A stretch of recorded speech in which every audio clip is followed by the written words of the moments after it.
everybody, and welcome back to the Resurrected Winners U podcast. As ever, my name is David, and I am sitting 0375 miles across from Mr. Alex Aldridge. How you doing today, Alex? I'm fine. What code was that? That is the lounge. Welcome to the lounge of, was it Ibis Island? Is it Ibis? Well, yeah, let's say Ibis. There's an Ibis hotel. Maybe that's a little clue to the future. The Ibis Hotel is going to get into, what is it, the third power science or something? Third energy. Yeah, that's true. Yeah, if you ever go to an Ibis hotel and they offer you a DDK key for your room, get the fuck out of there. Especially because if you're not prepared for that, imagine you're going to be standing outside that room, especially if you've had a couple of drinks, you're going to be standing outside your room trying to get in for maybe days. Yeah, especially if you haven't read the right memo that's not stored anywhere and you have to go back and find it. Yeah, find a little notepad in the security guard office where he's written like his life story. Yeah, and somehow the hotel manager's called Kirk, and everybody hates him. But you can't find him. No, you can't Karen your way to seeing Kirk. So you can want to speak to the manager all you want. He's not there. You'll come across called some grizzled clerk behind the desk called Gail. Yeah, who'll just charge off every so often. He does that a lot. Yeah. But he'll come back and save you later. He'll come like stamp on a spider in your bar for you when you don't expect him to, and he'll help you get that stuck can out of the vending machine if it won't come out. So he'll be there. I've got an issue with this, Alex, in that apparently, if my understanding of the story has been absorbed correctly, which is every chance, this is Dino Crisis, by the way, folks. Hello. Welcome to the Summer of Resi when it's September. Up. Yay! I'm still sweating, so it's still summer to me. Also need to put a little pin in that of the Summer of Resi. I've got some bones to be picking with that. What? Because we've spun off. We've spun off dangerously. So if my understanding of the story is correct, that Gale is supposed to come across as a bit of a moody bad guy.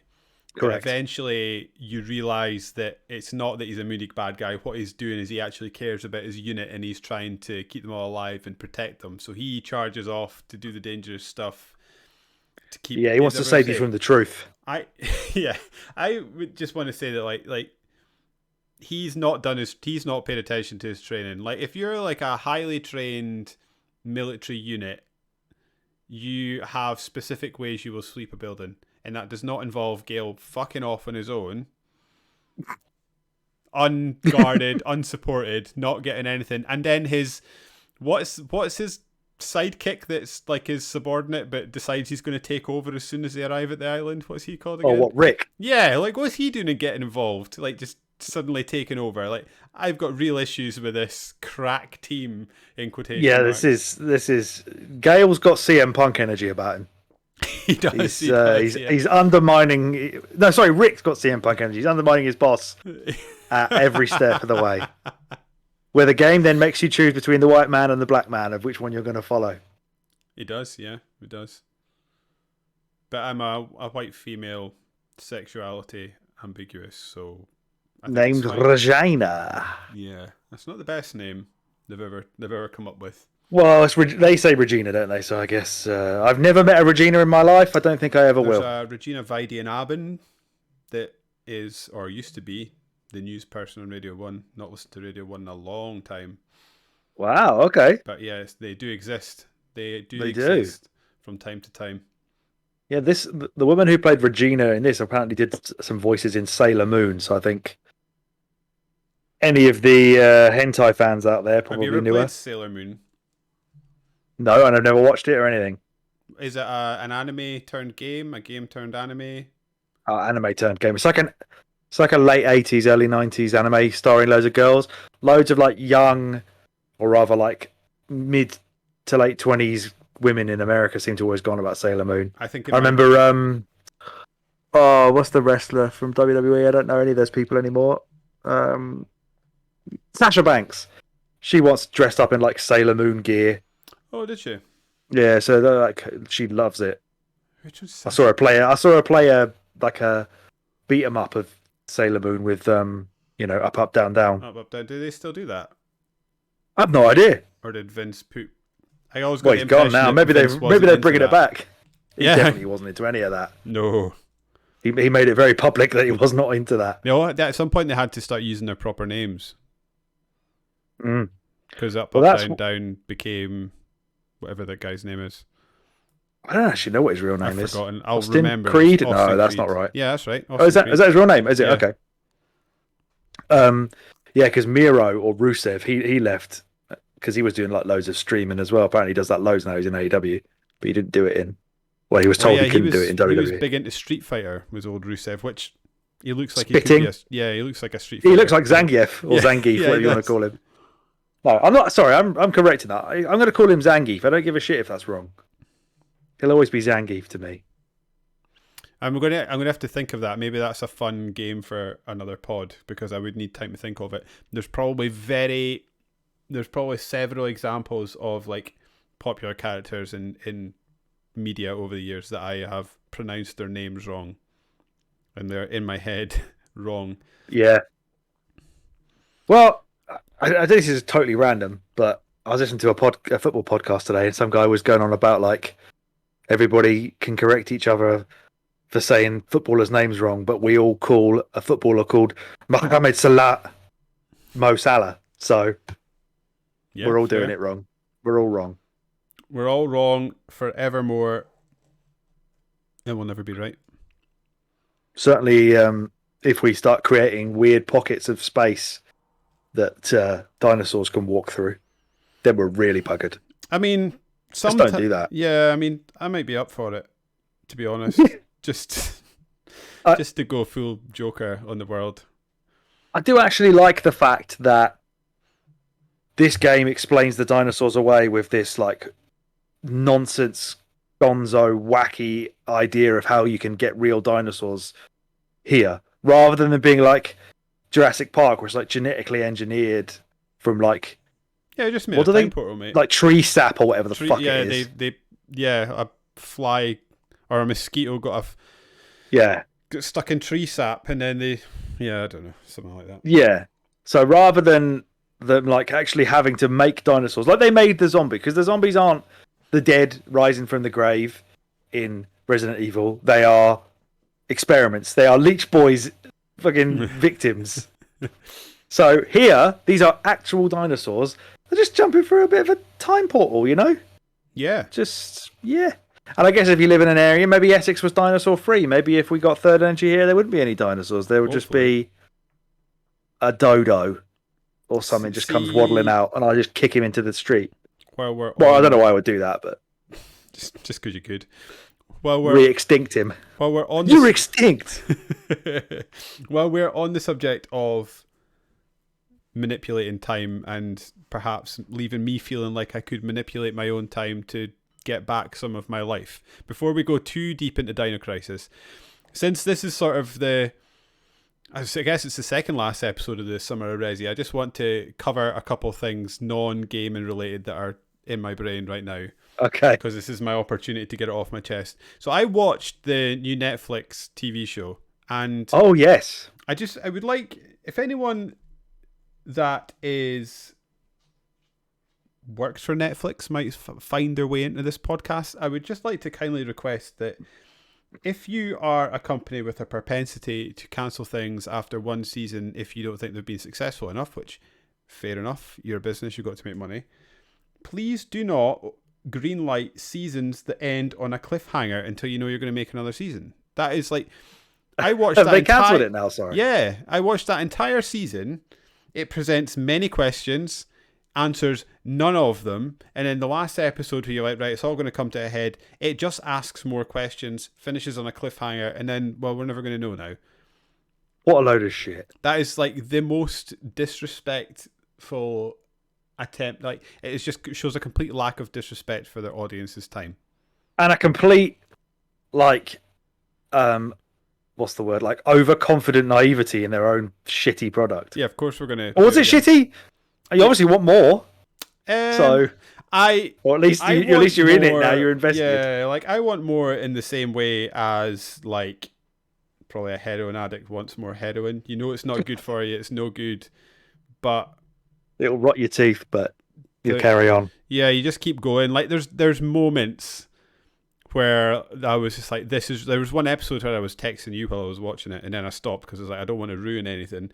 But like, there's a bit where like the whole episode feels a bit like people exploring a mansion. Like there's puzzle, like there's so basically they find a note from Wesker, and this note sends them round this house almost like the mansion. So they're like playing that song on the piano to unlock doors. They find like secret doors and stuff. They're finding notes behind paintings. They're finding like different things that like they basically turn it into a Resi game. And although it's really bad, I was like, this is quite fun at least. Mm-hmm. Yeah, there's just little glimmers of fun, but it's not a good show and it doesn't respect your time. And I wish I could speak to you about it if you'd watched it, because like I think I texted you about it. Is there some sort of cloning sub-story that I've sort of missed over my years of playing Resident Evil games? Because there's something that happens in that show that is just absolutely effing nuts. Yeah, I swear Code Veronica does a cloning thing. And it refers so we need to look into that. The end of Resident Evil 5 specifically. Oh, okay. In the TV show, which is quite fun too. The other thing, since I was on that wagon... So what does it refer to? Does it refer to Chris Redfield going, is life really worth fighting for? Looking at chicks? Yeah. I wish it did that. The fate of Wesker is alluded to specifically. Oh, I see. If there's any boulders punched in that show, then I'm watching it immediately. Oh, I wish there was some boulders punched. The other thing, and I'm probably going to keep going, to be honest, because again, it's just like nonsense popcorn. I have been watching I'm about 3 or 4 episodes into the CGI Resident Evil show on Netflix. What? Show? Yeah, it's a TV show. It's like 30-minute episodes, so that's why it's like easy to watch. Let me have a look. Because I know I've seen a few of the CGI films, and they are fucking. Okay, so there's a TV show that stars Leon. Oh, I really thought you were going to say Billy Cohen for a minute. It's called Resident Evil Infinite Darkness. Let's see if I can find you a synopsis. For fuck's sake. Claire discovered... So this is... Oh no, that's episode 3 synopsis. There's no show synopsis that I can see. Okay, now at an NGO in Panamstan, Claire discovers signs reminiscent of Raccoon City. Leon makes his way to the White House, unaware that it's under attack. Did you say Claire? Yeah, Claire Redfield's in it. And she's in it as well, is she? Leon Kennedy's in it, yeah. Yep. So I've been watching that too. It's no good either, but it's 30-minute episodes and it's quite fun to just sort of stick on while you're, I don't know, having your dinner or something. Right, I promised the listeners I was going to have watched Welcome to Raccoon City by this episode. Oh, and that's another one. Of the 3, I've watched that too. Of the 3, that's the best one. That's there's at least fun to be. It's not a good movie either. Don't like. We're not going down that road. It's not good, but it's fun, and I enjoyed it. And I don't think it was. I can't remember being bored at any point. It's just dumb fun. Yeah, and I will have that watched by the final of these 4 episodes. I think is it Leon? Who's the rookie cop in Resident Evil? Yeah, that's Leon. Okay, I'd like to have your. We'll come back to this in our next episode as we round off the Summer of Resi. I'd like to know your opinion of how they portray Leon in that movie, because it's something I've not picked up on. Maybe that's how he's meant to be, but I didn't pick up on that at all. Okay, because the 4th episode of Summer of Resi is so far a departure from Resi as we could possibly get. I think I need to have watched that film so we can kind of rein it back in mission statement. Yeah, I need to get going. I'm hoping so peep behind the cover. Tell them at the end. We'll tell them at the end, folks. Yeah, or just look over David's shoulder. You've already finished it. Oh, it took me an afternoon. It's very short. I'm looking forward to getting going with it. But anyway, we're not here to talk about that. We're not actually here to talk about Resident Evil, even though it's the Summer of Resi. We're here to talk about Dino Crisis, or Dino Crisis. We are. Sorry. Which deserves to be mentioned alongside Resident Evil, as it is arguably better than a lot of Resident Evil games. Yeah, I'd agree with that. Is it the best game we've played? Yeah, it is. It's the best one so what far. have we isn't played it? so far? 5 and 0. Yeah. Or is it? I Was can't, mate. I can't believe we're doing a Summer of Resident Evil, and we've not played. We've not covered 1, 2, or 4 or 3. Like the best, the most iconic ones. All the ones everybody knows. All the ones everyone knows, and the most revered ones. To be fair to us, we have covered 7 previous episodes. We have covered 8 previous episodes, and there's a remake of 4 coming out next year, and I think it's probably best we wait for that. So we're absolutely covering that. Will get covered, guaranteed. We have played 3 sort of independently. We just haven't done. Yeah, I finished 3. Have you finished it? No. Okay. So I've played. I think I'm about. I don't know. I'm a few hours into the OG one, which I really liked, and I've got the remake to play as well. Oh yeah. And then we also, because I am going to do that. I am committed to doing that, whether it gets podcasted about or not. And I think, in fairness to us, I think we've also, both of us have played 1 and 2 recent, at least in recent memory. So maybe long enough ago that we can't podcast about it, but close enough that we maybe don't want to go through it again just yet. So I played 2 A and B on the HD, like seamless HD mod, which is what sparked Summer of Resi in the first place. There may be a return to Summer of Resi. There's enough games to do it at least. Yeah, next year. Yeah, look out next year. We'll be back. Maybe probably a winter of woe for Resident Evil rather than a summer of it. Yeah, we're probably going to do another series of stuff. We're just figuring out what. Saying like it's probably, we were speaking about this before we get down and dirty in the Dino world. Down and dirty in Dino dirt. We've sort of been doing it unofficially. So like when we did a Sonic, what Sonic game did we cover last time? Well, what we did was we did the 30th anniversary of Sonic, and then did a whole Sonic episode where you and I just went spaffed loads of Sonic games into our brain. So that was and then just talked about loads. And then, as much as I didn't enjoy Alien, I sort of set myself down a bit of an Alien, a sort of season of Alien where I sat and watched all the movies and things like that. And I'm sure there's another game as well. Like we did a mini Metroidvania one because we did Metroid, then Castlevania. And I've quite enjoyed sort of falling down these little rabbit holes with games. So I'm not obviously we're not going to do it all the time, but I think it's fun to do every so often. Just do a season of where we'll sort of dig into, because we've not covered all the Resi games here, but we've covered like a few Resi games and some Resi likes that I think have been quite interesting and worth talking about.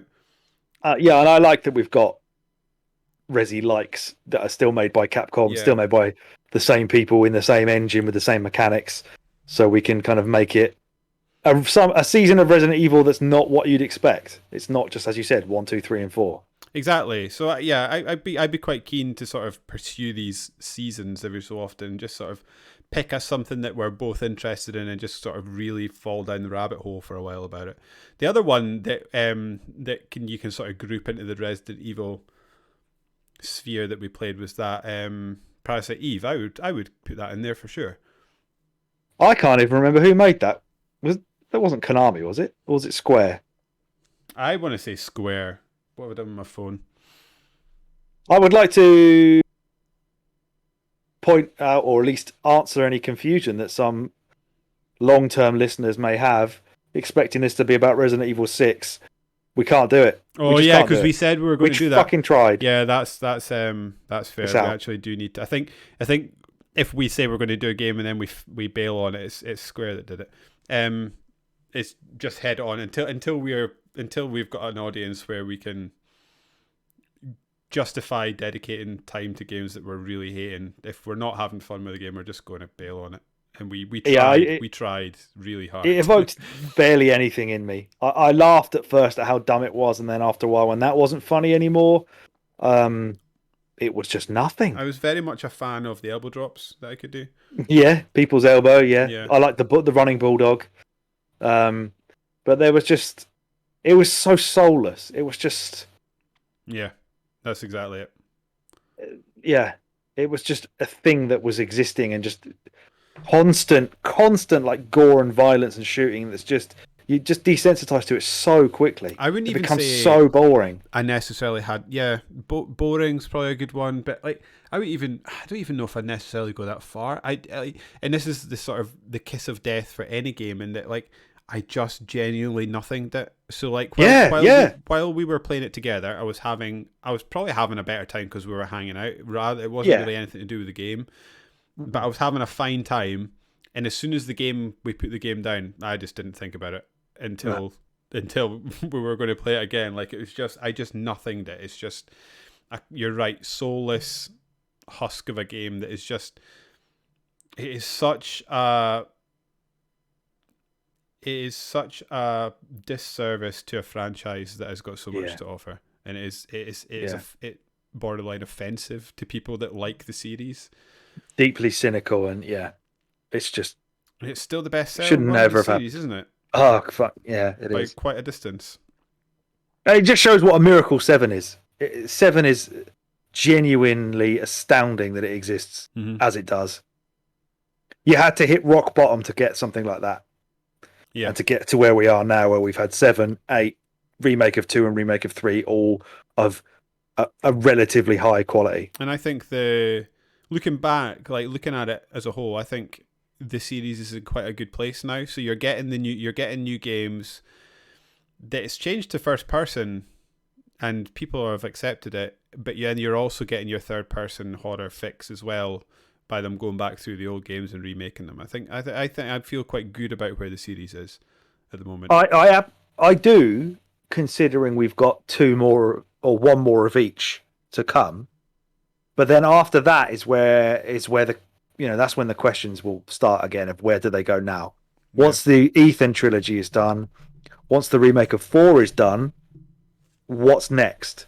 What's a Resident Evil game when all the arcs are done, when all the dust has settled, the smoke has cleared. What is a Resident Evil game going to be once these 2 are done? Is it third person? Is it first person? Is it proper horror? Is it schlock? What are they going to do? Because we can't deny that we can't pretend that they've been flawless, because they've still made Reverse or whatever the fuck that is. That's awful. They've still made that other thing.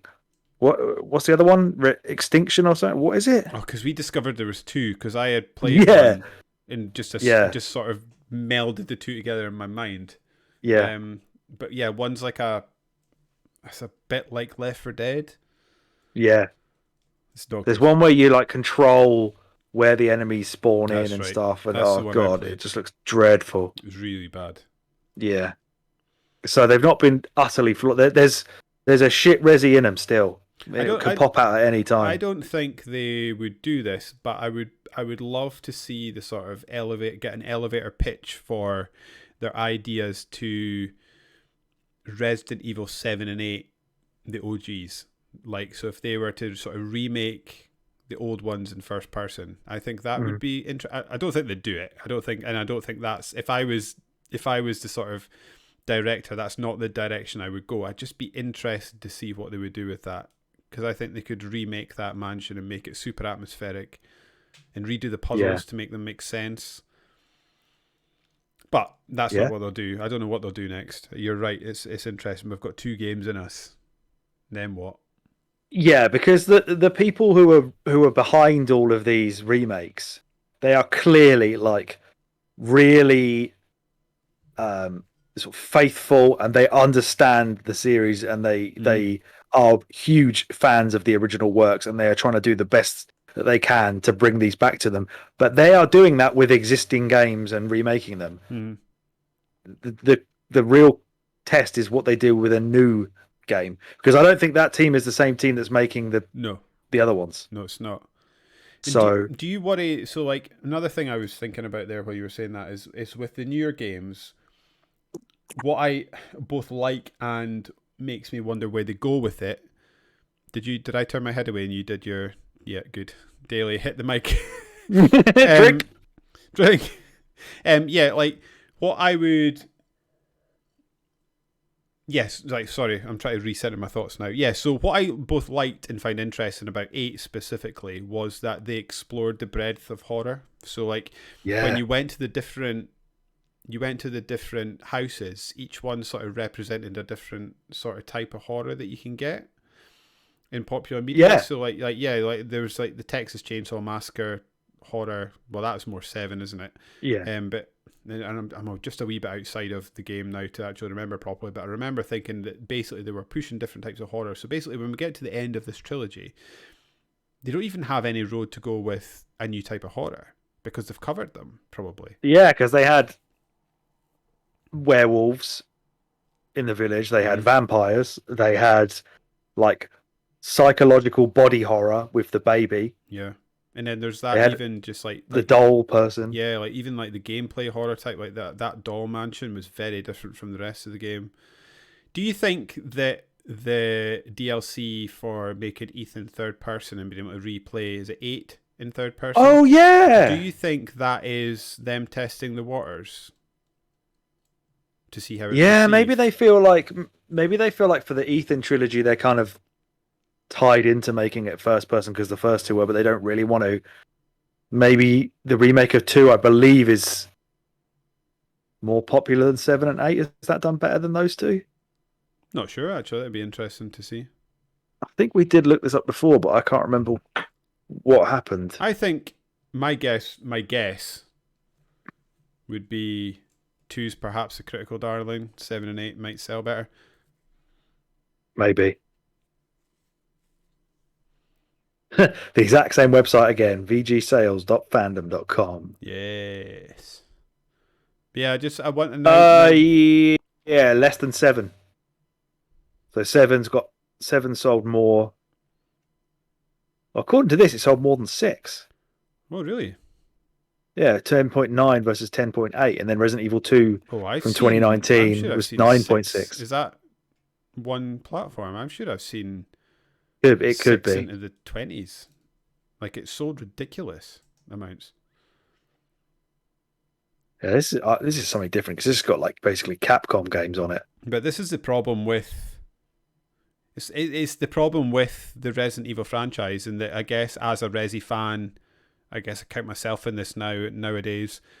You sort of have to come to terms with, in that like the hardcore true, what I would call the true Resi game, the hardcore fan base there probably isn't big enough to sustain that series in a way that will encourage people to keep making a high budget game. Maybe like obviously yes, like these games have an audience and they could exist on a smaller budget, but that's not what the developers want. They want a game that they can keep growing the audience for, and maybe with survival horror there is a ceiling to that.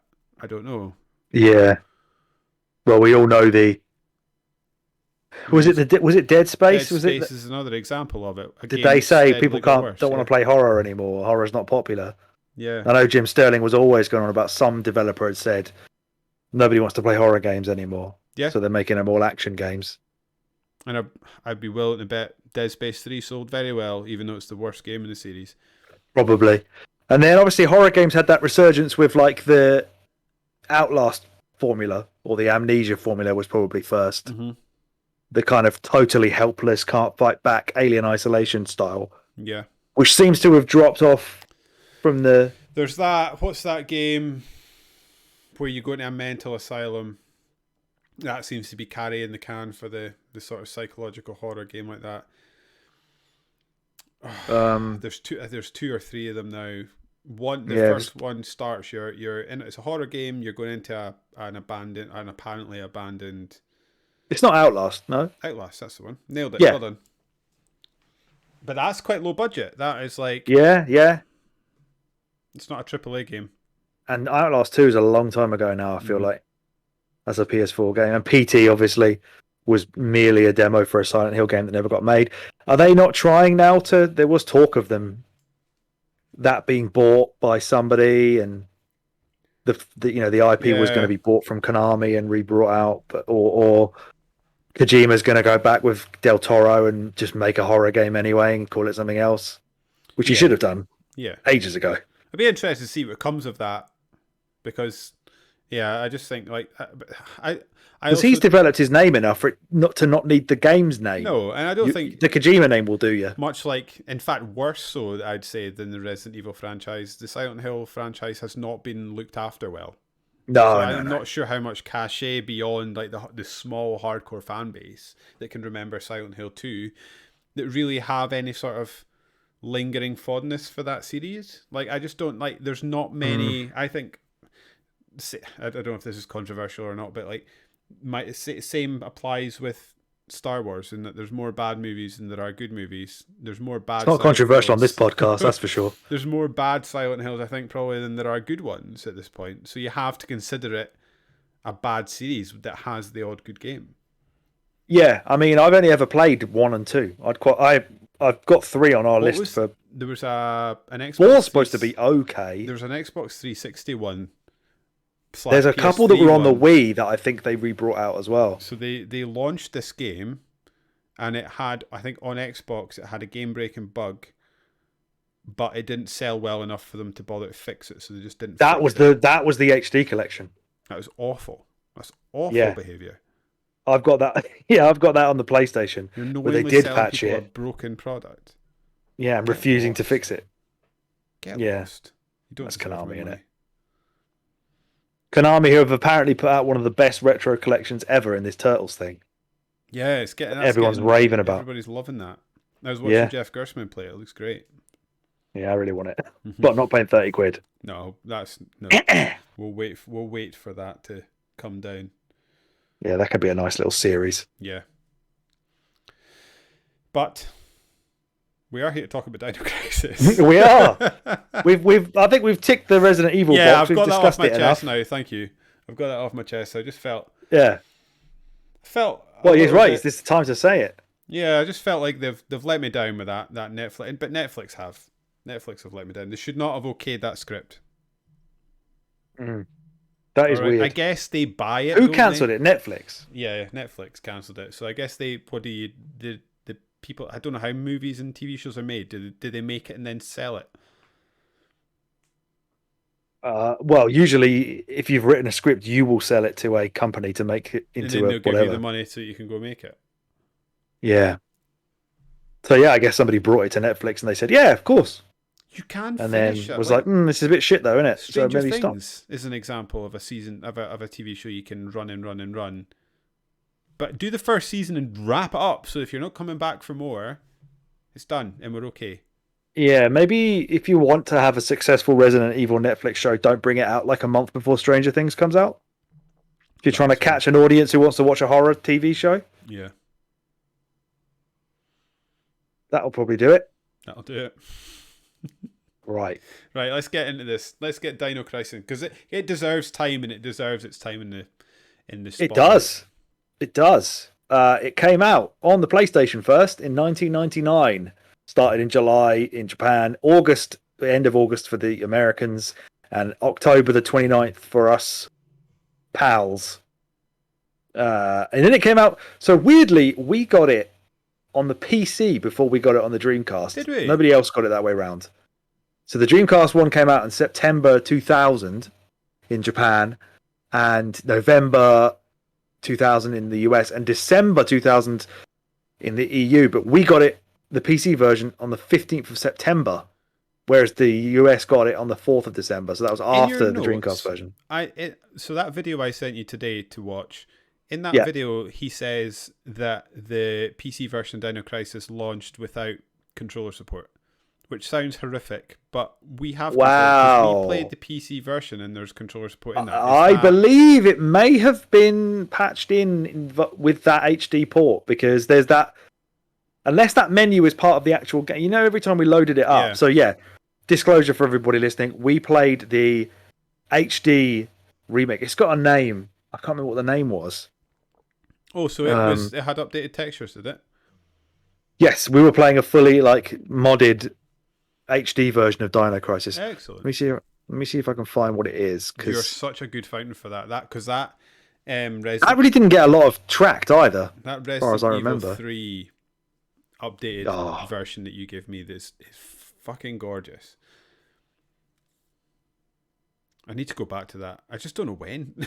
So many games to play all the time. Yeah. It's the best thing about this podcast is it forces me to play games. Just yeah, exactly. Oh, fuck, that's so annoying that I can't find it because it had a name. Hang on, let me get the name of it. Dino Crisis HD Rebirth. That's what it's called. It's the HD Rebirth mod. So we were playing that, and this came out after Jurassic Park. So is it Jurassic? The original game? Yeah. Is it Jurassic Park's fault that we got this game? Do you think? Well, so this was it launched in '99. The original Jurassic Park is like '93. Apparently, this came out just after Lost World. Oh, really? Okay.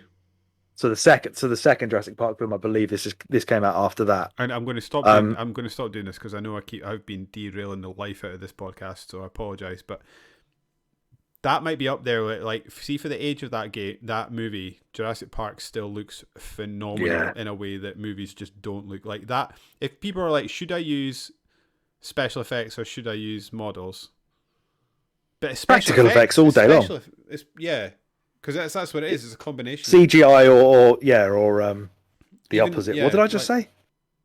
Practical effects. Yeah. That's why The Thing is still a classic. That movie looks phenomenal still.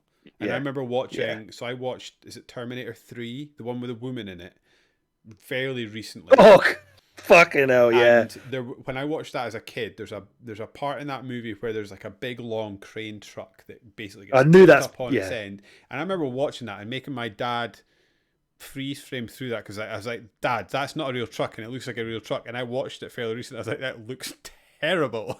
Is that the bit where like she stands in front of it and it just kind of crashes into her and flips? Yeah, I remember that. And Terminator 2 looks great. If you look at the Terminator 2, like the weird, like floppy, sort of silvery. I've actually been watching that recently as well. Yeah, and that's one of my top 10 films ever. That's an amazing film. Yeah, that's I think there's something to be. I think that's maybe the best action movie ever made.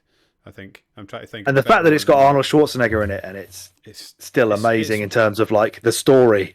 It's bizarre. It's basically flawless. Like I can't think of a way to even like critique that movie other than maybe John Connor's a bit of a dickhead, but he's a total dickhead. But is he meant to be? Like he's just a proper like kid that's kicking out. Yeah, he's not. He's sort of quintessential '90s brat. Yeah, which it can taste a bit weird if you sample it in 2022, but it's accurate. Another example of a franchise that wasn't looked after properly. We keep coming round. Holy shit! Although.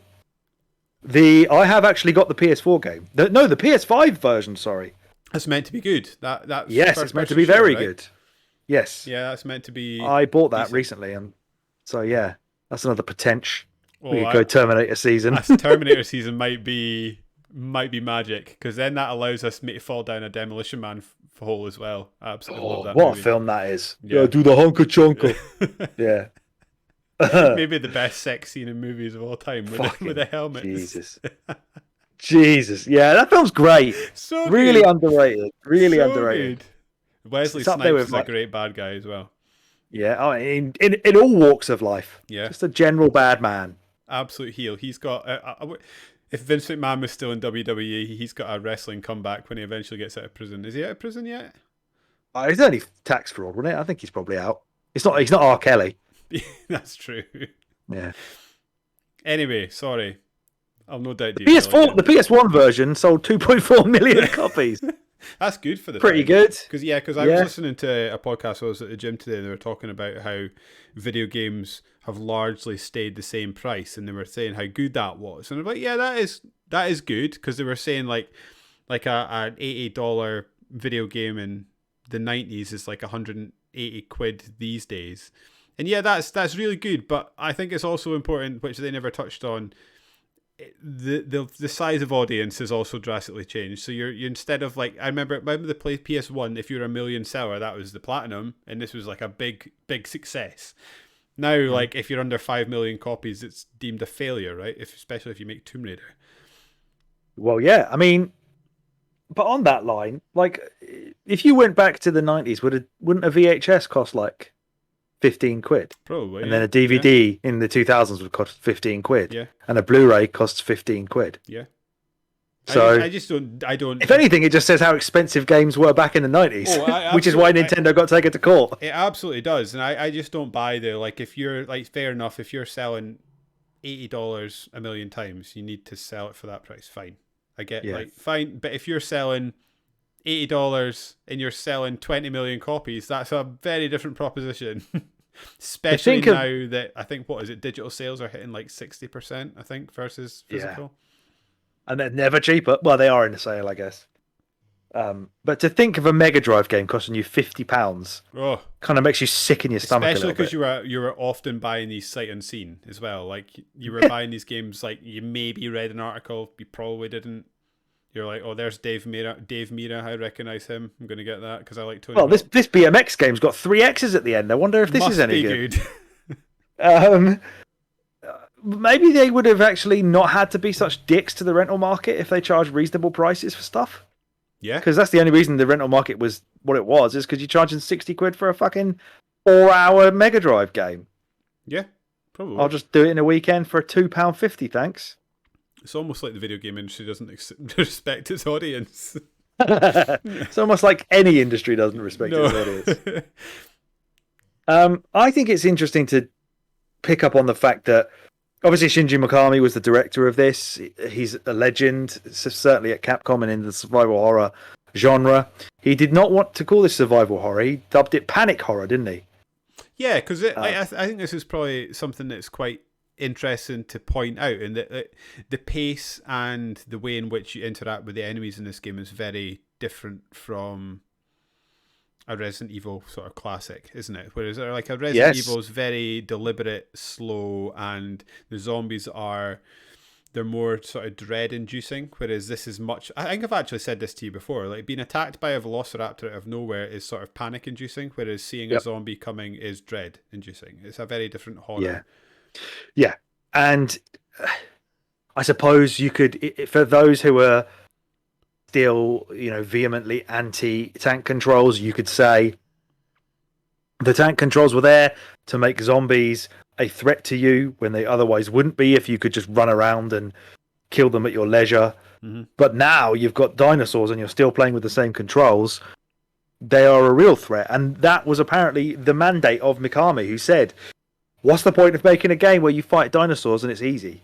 Yeah. They're supposed to fuck you up because they're a dinosaur. And this was one thing that became apparently became more apparent to me towards the end of the game rather than the start, because I was an idiot and accidentally played the game on easy. It's so funny because we said this so many times. Like, why have you got all these weapons fully loaded? How is this? Was it the costume? We just couldn't figure out why. When I was watching this video and sort of researching the game, that when you get attacked by that raptor at the start of the game, it's meant to fuck you up, to teach you. You're meant to run away, yeah. To teach you that you're meant to run away from them. And I think that's that. It's my favourite. I know I find them like quite intimidating, but I have a bit of a love-hate relationship with Souls games. But my favourite thing about them is the sort of environmental tutorials that they'll do. So you'll come up against something that will just batter you. And what it does is it shows and teaches you to play the game in a certain way, and you've got to sort of learn the game. I love that about the start of Dino Crisis, or the idea of that at the start of Dino Crisis, and that this dinosaur is going to come and get you.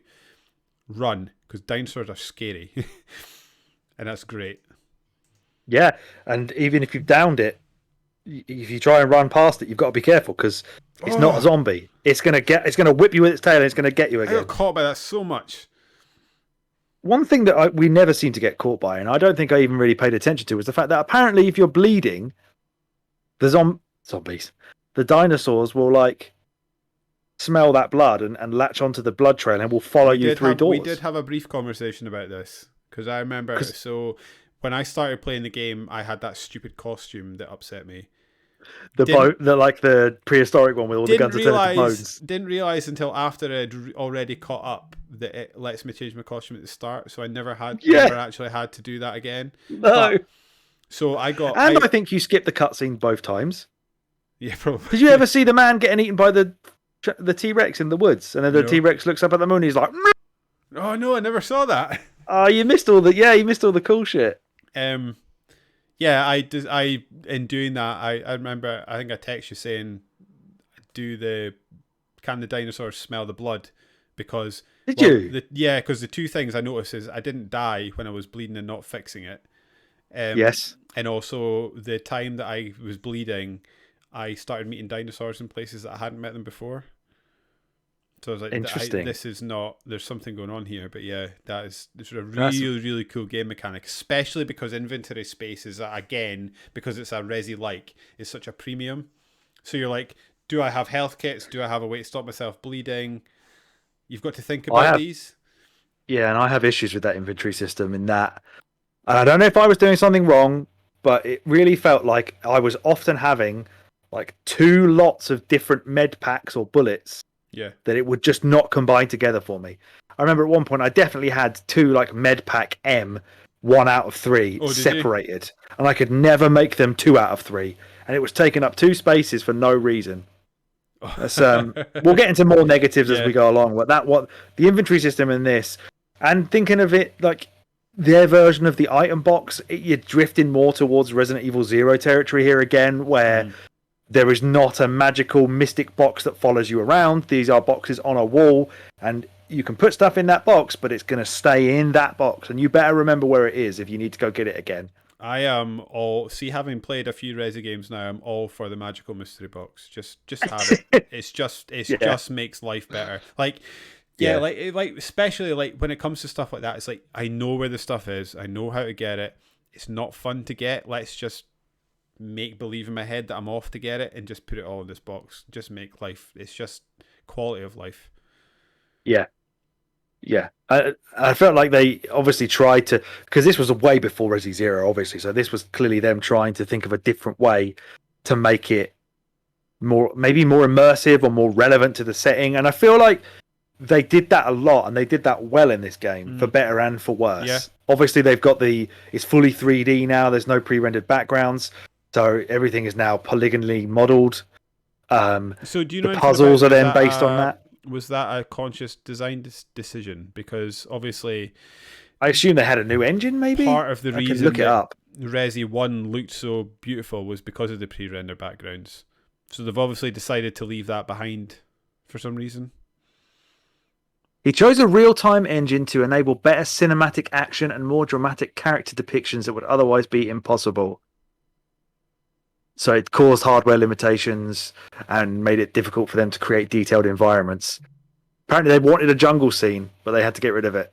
I wonder if that lays into why it's all grey and brown and white. Well, I remember you saying to me, which was a great point, that the environments are quite bland and they don't really they change. are repetitive. Yeah, I guess that's the reason why. Yeah, and it's obviously a lot of it's enclosed as well, so there's not a lot of like, the jungle stuff's all gone. It's all it's not sprawling and open. It's all like very thin corridors and small rooms to again ratchet up that fear. Because the outside, it kind of looks like almost like a diorama, isn't it? It's like just like a box, and outside the fence is just black. Yeah, it's almost like you're floating on like a little tiny like outward back garden. It's really weird. It's obviously important to mention the fact that as well that this was, we can talk about, we want Resident Evil with dinosaurs, but that is clearly what this was supposed to be. Yeah, of course. That is what he wanted to make. He wanted to just kick it into a different gear, go off on his own for a little bit, because Shinji Mikami was being forced to be a producer a lot, and therefore he was like that. handing lots of pies. A producer. I don't understand what the benefits of being a producer or what the enjoyment of being a producer actually is, because realistically all you're doing is like making sure the casting person's got casting scheduled, making sure you've got a budget, making sure you've got locations. There's none of the fun of making a video game in there. Nope. It's all just like project management, really. That's essentially it. Yeah, there's nothing fun about that. No. So I can understand that he just went mental and thought, I'm going to lob some dinosaurs in a Resident Evil game, and boom shakalaka. And also, he just watched Jurassic Park, so probably was like, "Oh yeah, I'm going to do that." Yeah, we've touched on some parts of the action already. Anyway, I think a lot of the way this game plays probably holds up better, certainly than the first original Resident Evil. the second Resident Evil introduced a lot more. I guess we'd kind of seen it lean towards the faster, more sort of deadly enemies in that, with things like the lickers.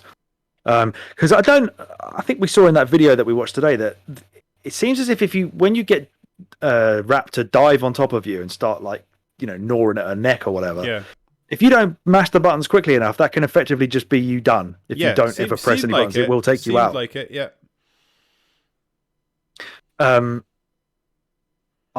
You didn't use this too much. Well, I guess because you had loads of ammo without realizing why or how you'd got it.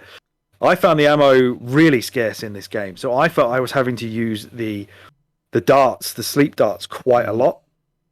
And I really enjoy that level of strategy that you have to think about what you're going to do for almost each individual dinosaur becomes a tactical fight in terms of how many times am I going to come back to this area? Yeah. Do I want a sleeping dinosaur to wake up? Am I going to have to do puzzles in here? Yep. Am I going to have to search this room for something? So is it best for me to take this out and waste some of my ammo or use some of my ammo now? Or am I just going to keep making more darts, sleep it, and then every time he wakes up, put him back to bed again? Whereas I guess you probably had a bit more ammo, so you weren't needing to do that as much. But I really enjoy that part of it. I did at the start. Towards the end, I had to start running by enemies because I'd sort of used up my ammo. But yeah, at the start I was just killing everything. But yeah, it's something that I can sort of appreciate from a distance. And that, like, if you're coming and going from an area, kill a dinosaur. But if it's something you're going to come through maybe once or twice, you could probably just run by it. And that's the other thing. Have you touched on that? That you've got to use to make sleep darts and stuff like that. You've got to use your medical items. So you've got to also, on top of that, make a decision between whether you save it so you can heal yourself or whether you use it to get by a dinosaur. Like there's like a sort of 3-pronged tactical approach that I really enjoy to that. Makes you really I found I was always full of health rather than bullets, so I often wasn't. It wasn't much of a moral dilemma or a tactical dilemma for me of what do I need more of. It was always I need bloody ammo desperately, because I think at the end you were just legging it a lot. You were just bypassing a lot of fighting of ammo and never really got any again. That's one thing that I never realized in playing through the game that I texted you about earlier today, is that you can play this whole game without killing a single dinosaur. You don't even have to shoot the T-Rex in the sort of various moments that you encounter the T-Rex. You can dodge out the way of his snaps, apparently, which I don't know how I don't know how you do. Yeah, I don't know how you do that, because I couldn't even shoot him away when he was doing it. No. It was just so quick. That one when you're outside, when you've run on that walkway, and I died I must have died about 15 times to that. So dodging that, if you do that, kudos, well played. That's it must be the speedrunner's method. Again, I was listening to a podcast today, and they were talking about games in which people revere, but they don't quite understand what the reverence about that game. And one of the games that came up was Undertale. And they were just slagging it off, saying it's like, oh, because you can do a pacifist run, it's suddenly like some massive, like, I don't know, like stick your monocle in and put your check shirt on. This is such a special game. And mate, Dino Crisis was doing this 22 years ago. Don't worry about it. It's not new. Yeah, and even if you're not going pacifist, you can put them to sleep. Yeah. You don't. You can still fight back, but you don't have to. You don't have to kill them. No dinosaurs. Dinosaurs didn't do nothing else. They're just being dinosaurs. Yeah, and they're living. They're not. They're not undead zombies. They are living creatures that you're just slaughtering just because they've somehow come into. Was it set in 2009 or something? Something like that. And the laser fences as well. I mean, it gypped you over big time with the laser fence. Because I was quite proud of myself there when I managed to get, because it was like a tiny area in one corridor, and I managed to basically trap 2 of these dinosaurs that were giving me havoc into this tiny area. And eventually the game just got sick of me not having to bother about them and let them out. Yeah, the fence was still there, but they've just decided somehow they're going to get through it. They climbed up the wall, maybe. I don't know. Yeah. That's with those nasty bastards. I actually don't know what dinosaurs that was supposed to be. They're kind of chunkier towards the end, aren't they? And they are really bad to deal with. Those sort of darker dinosaurs. In my head, and this is probably way off, because I think the dinosaur I'm thinking of is an actual herbivore. But there's a dinosaur that's basically got like a just bone on the top of its head, no skin or anything. That may well be a herbivore, yeah. But that's a herbivore. Whereas this thing wanted to eat me. But I still think a diplodocus would fuck me up if it saw me. Well, it probably wouldn't. Like, would I go for an ant if I saw it? No, probably not. Right, let's see if we can find out what they are. Here we go. So we had the Velociraptor, a lot. Mm-hmm. The T-Rex, obviously. Yeah, which is the best swimmer in the business. The T-Rex. Oh, we will get to that, but yeah, he's the Mr. X of the game, or the Nemesis, as the recurring big bad. There was one called Compsognathus. Can you tell? Like, actually, I'll come back to this once you've done all the dinosaur types. Con what? Compsognathus. How do you spell that? Compsognathus. Those are the little small ones. Oh, that yes. are like eating the corpses. Yes. You get a Pteranodon, which is the flying ones, the one that you drop into a giant fan for a laugh. Oh yeah. So those ones that we're talking about here specifically are called Therizinosaurus, a large sloth-like carnivorous dinosaur with huge claws. They're found in the latter part of the game and are quite hard to kill, especially when there are more than one. Oh yeah, they do look like psycho. Therizinosaurus. Hopped up raptors, don't they? It's just just fat raptors. Faptors. No, that's something different. Oh my effing god! Right, if you're watching the video of this at about the hour mark, I'm going to cut in a picture here of one of these. There isn't one of these dinosaurs. I'm going to cut it in because the video game adaptation of these were not true to life. These things were about 6 meters tall, apparently. Jeez Louise. If I seen a picture of a man standing, like the man versus dinosaur, where they have the little image dinosaurs like up here. My God. Right, we know Regina's a badass, but that's not to that level. She's not also a giant. Andre the Regina Giant. Yeah. Andre the Regina. Regiant. Yeah, but it's an extra level of strategy to use the laser fences, which is quite fun for a while. It doesn't kill them, which is a shame. I kind of hoped I could just keep getting them to walk into it until they died, and I could then turn it off and walk past. But there's, we talk about this a lot, like things that just feel like a real sweet moment. As I said before, for Resi games, especially the older ones, if you do like a really good dodge with tank controls, you feel like an absolute boss. In this game, if you manage to turn off a laser fence, run past the dinosaur, and then turn it back on before he can come back at you, and you've stuck him on the other side of it, is a glorious moment. Especially when you're battling the tank controls, you just feel like you're just getting one over on the game. Yeah, definitely. Is that? I think is that Sonic on your T-shirt? That's an absolutely fucking fantastic T-shirt. Yeah, have you not seen the back of it? No thanks. Not consciously. Obviously, when you've been walking away. Oh, that's amazing.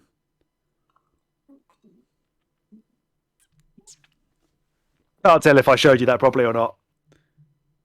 Yeah, you did. That's an awesome T-shirt. Where did you get that from?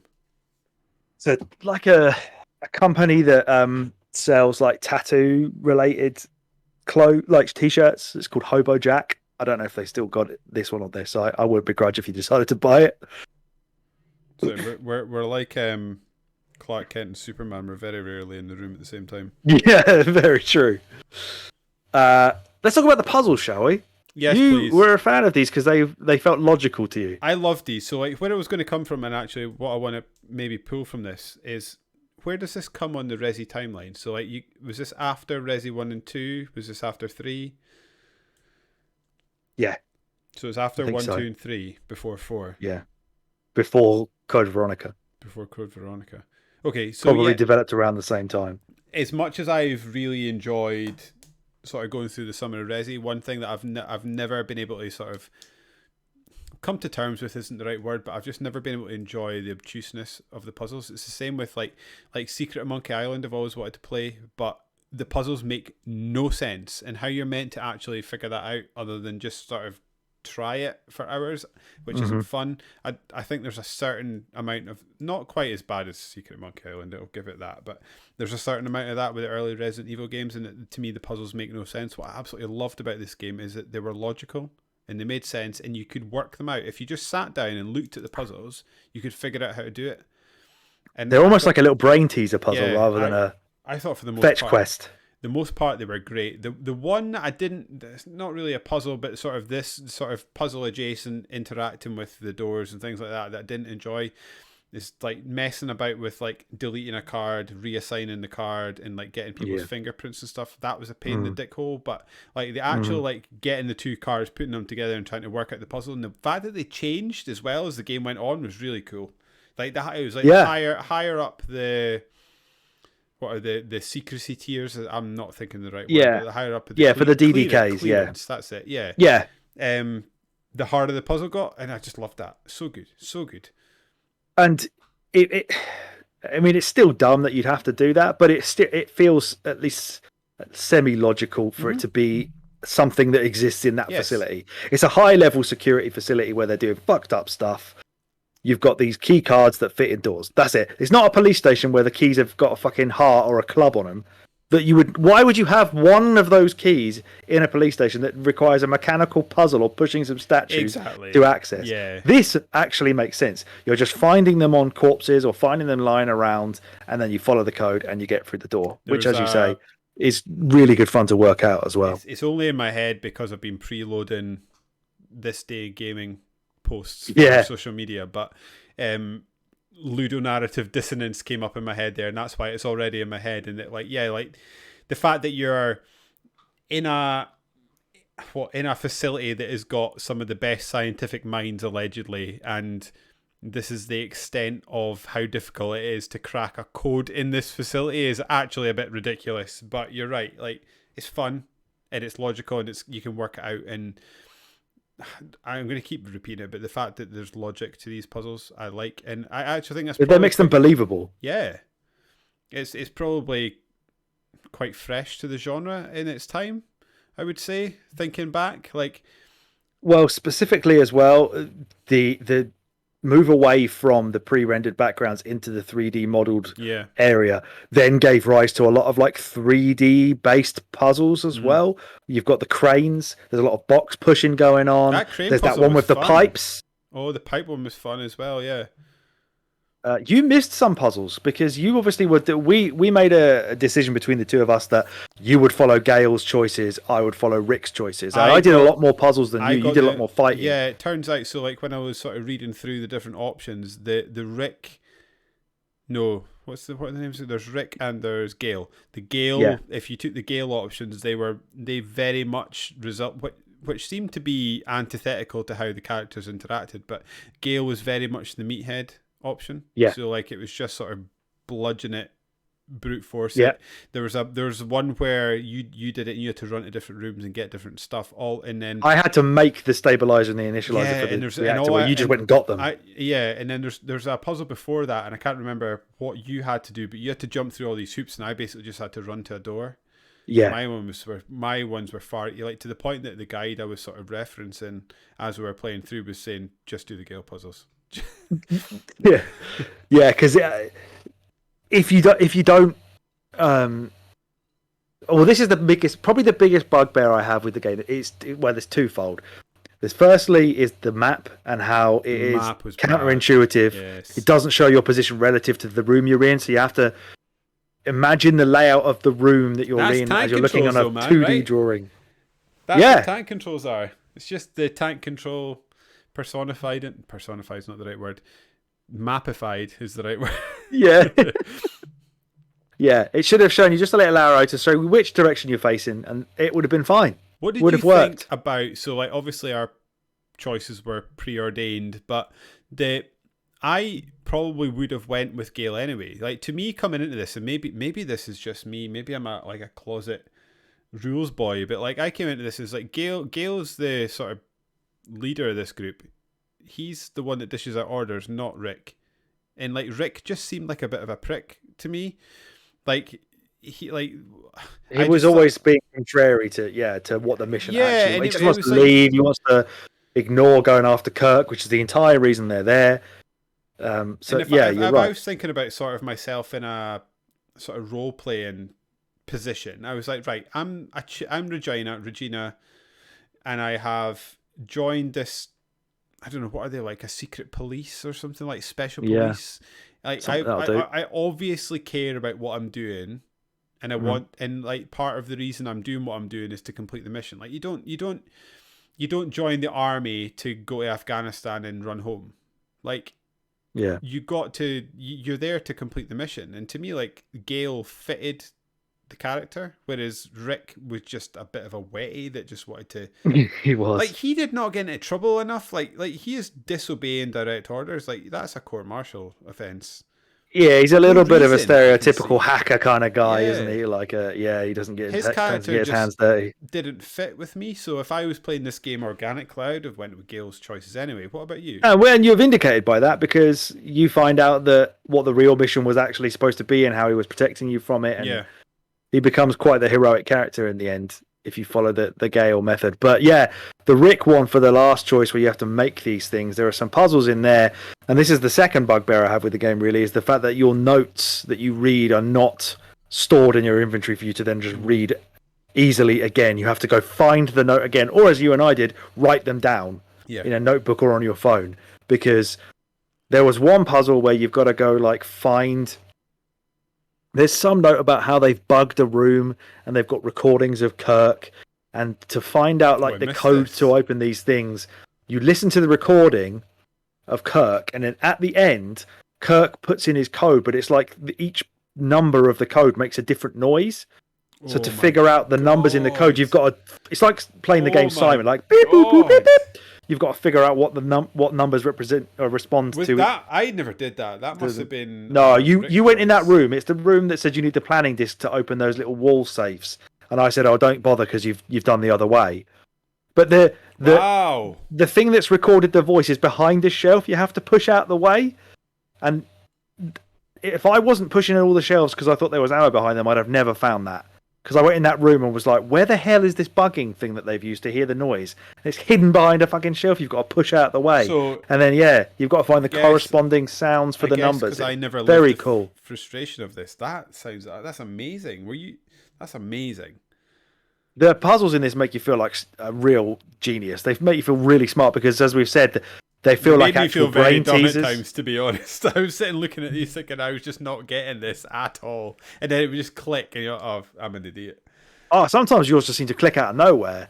Because obviously, I full disclosure for the listeners as well, I watched David play a lot of this on Twitch after I'd played it. So there were some puzzles when I was sitting there screaming the answer at the screen for you. Like, you can do this, come on, you're almost there. And you'd be sounding out a lot of it. You'd be talking, you yourself and the viewers of your Twitch stream through what your thought process was. But sometimes you would just go quiet and then you'd get it. And it just would, as you say, your brain would click in and you'd get it. And I'd be like, how the hell did he suddenly come to that realization? But you just did it. It was really fun to watch you do the puzzles. It's fascinating to watch you do it and hear you think them through out loud and stuff. Because it's not, as we said, it's not just go to this room, push something, get some bollocks key with a fucking symbol on it and off you go. These are actual, like, you've got to figure stuff out. You've got to be a little bit intelligent. Yeah. Some of it's almost like maths. It's both the thing I miss about old games and simultaneously it's the thing I miss most about old games, but also I'm glad it's not in modern games. In that, like, the game it'll tell you what to do and then that'll be it. It's the thing that, like, sometimes, like, so, like, I find it tough if I would, and it does, because we're adults, maybe it's tougher. We're not kids that are able to just sort of play games for days and days on end nowadays, but like it's the same with Elden Ring. That I also find that I guess this is a similarity, and I think we spoke about this in our Elden Ring podcast, and that, like, when they're talking about how fresh Elden Ring actually, it's not fresh at all. It's the oldest of old school games just brought up to the modern day. Like, what this Dino Crisis would often do is it would tell you what to do, and then it would never tell you again. And if it told you what to do, and then you put the game down for 3 days, and then pick the game up, I'd pick it up and be like, I don't know what I'm doing. I don't know. Even your notes you were struggling with sometimes because you couldn't remember why you'd written it or whatever. And it's both my favourite thing ever because it's, again, because we've spoken a lot about film and TV. Like, I love it when film and TV treats its audience with respect and doesn't assume they're idiots. And I love that about this game, in that it would just say, right, this is what you've got to do, go and do it, and we're not going to hold your hand, we're not going to tell you how to do it. And it made the game fun because it forced me to engage with the game on a level that maybe I wouldn't do with a modern game that is just Yeah. checkpoint to checkpoint. You're actually Resi 6 is a prime example. Exactly. Rather than just like you're like, oh, I've got to go there. I'm going there. I'm shooting as I'm going. That's not quite as fun as actually thinking like, right, I've got to go here. Oh, I remember seeing something in this room. Where was that room again? Go and find the room. Go and get in what you need, and like that makes you feel like you've actually figured the game out. And again, like, sorry, I'm doing a lot of speaking, but like the thing that I love about the Resi likes, and like I would group all, even ones we've not played, like Dead Space and stuff, like they make the, I'm not sure this is strictly true of Dino Crisis, but they make the environment more of a character than most games would. But you gain a sort of knowledge of the layout of the facility. I feel that's true. Yeah, and I think you kind of have to because the map's not very reliable. So no, yeah. So you sort of learn how the facility is laid out, and you sort of have an understanding of where you need to go, to the point that eventually you get just like, you need to go to this room, and you can kind of feel your way there without necessarily having to check a map. And I love that. I still did all the time. Yeah, but I did too. And I love that because you think sort of gain a familiarity with the world. One thing that I constantly going about games is that my favorite thing about games is world building and making a world feel real and lived in, and that's one of the best things, especially a horror game can do, is make you so familiar with the layout of where you're interacting with. Is really special. Yeah, it's like an open, closed space. It's like the space you're in is confined to this very limited area of certain floors or rooms, but you open within that. It's not full open world, and it's not linear. It's a mix of the two, which is what I like so much about them. And I think, as we touched on earlier, like they had these limitations with the hardware and this new engine that made them have to kind of make everything look a bit similar. And I think that's probably, there are little touches you can see of how they tried to help us out with that. Like, for example, that instead of seeing the door opening loading screens from Resident Evil, which is just a door, now you'll see her walk through it. You'll see the door as it opens with her in front of it. It will tell you where you're going. Every time you go into a different room, it tells you the name of the room. And then all the rooms on the map are labelled as well. So it is trying to help you get that layout of remembering what this named room is and where it is. Again, it's just not being able to see where you are on the map is the biggest problem. Yeah, totally agree with you. But very much the puzzles in this game it's one of its strongest suits. The pacing feels better because of it as well, because there's always this downtime in between the fighting. So maybe the pacing is a little bit up and down, like I think that makes for a better game, though, because it sort of rises and falls. And did you again, like, I'm not half. I'm fully annoyed with myself that I accidentally played this on easy, because I feel like I've almost ruined some of the intended experience for myself. But did you find that, like, what I would find when I was playing the games, that I would make like spurts of progress? Like I would go a while thinking, what am I doing? Sort of bashing my head against stuff, and then all of a sudden, like, the doors would open, everything would flood in, and you just make a massive amount of progress, and then you get stuck on something. Yeah, I really enjoyed that. Yeah, that's where you get this sort of Metroidvania element to these games, where at some point you will gain an item or unlock something. You know, Rick's unlocked the shutters in this area now, so now you've got about 4 different rooms you can go to that you couldn't do before, or you've got the DDK, which opens up a whole new area. It's like, yeah, that's where I always seem to refer these back to, that having that feeling of like a certain item will allow you to progress really, really far, and then, as you say, you'll come to another bumper somewhere, you know, at the end of that, and then you've got to figure out the next way to get to the next bigger area or floor or whatever. And yes, I've been doing a bit of reading. It's really rewarding.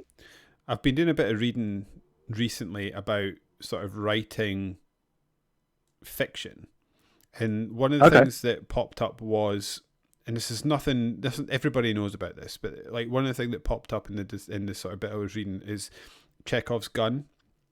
Yeah, and essentially everybody knows what that means, but essentially Chekhov's theory was that you have to have everything in your story mean something, because if you have something in your story mean nothing, then people feel unsatisfied and that it's not resolved. And that there's another school of thought in that which actually will directly quote some of Chekhov's work, in which he will reference stuff that then is never referenced again throughout the story. So there's these sort of two schools of thought within the literature world. One being that if you're going to call something, you have to reference it, and if you reference it, you have to then deliver on it, because everything in a book or something you write has to be delivered on and sort of brought round and tied together at the end. The other school of thought is that real life isn't actually like that, and that real life is messy. Sometimes you'll see something somewhere and nothing will come of it.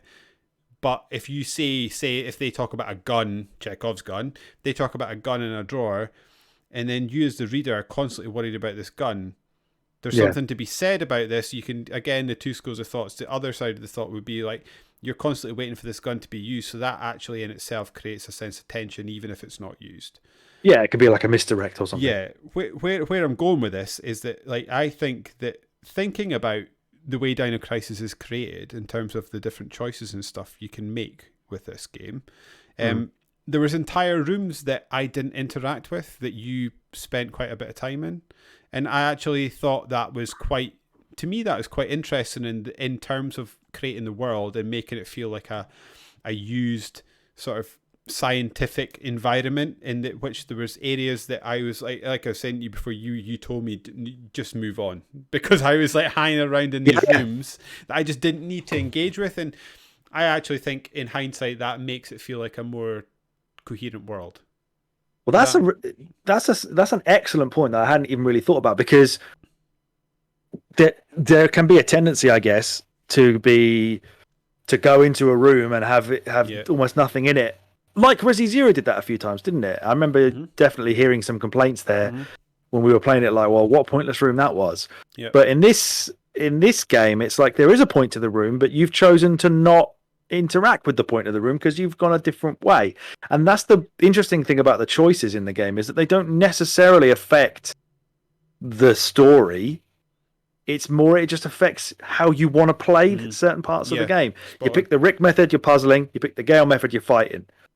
And so you will, and they would absolutely say to you, you can go down into basement level 3, but there's loads of dinosaurs down there, or you can go Rick's way and go through an exit hatch and end up somewhere else. And it's so cool the way that it adds that choice in. It actually has a more tangible effect than like a superficial one, in terms of, oh well, yeah, if you go this, well, like as you say, a Chekhov's gun way. If I choose Rick's method, something crazy is going to happen to Gale. It doesn't really happen that way. It's just the key example, I think, of that is if you go with Rick at one point, that the undercover agent Tom, who's the reason that we found out about Kirk being alive and creating all these experiments. Yeah. He's gone undercover there. I saw him die. You didn't. You saw his corpse after he died because you went a different way. That's fucking awesome. That was really good. And means you're going to play through it again, I guess, if you really want to see all the different ways. To try and play devil's advocate, do you think it's less awesome in the fact that, like, if we weren't playing the game in the way we were, we might not have noticed this stuff? Is that a bad thing or a good thing? I suppose modern sensibilities and modern game design would probably lead us to expect more of a significant difference in a choice, because we always think of a choice as being incredibly binary, good, evil, or this person lives, this person. I mean, Mass Effect gives you that actual fucking choice.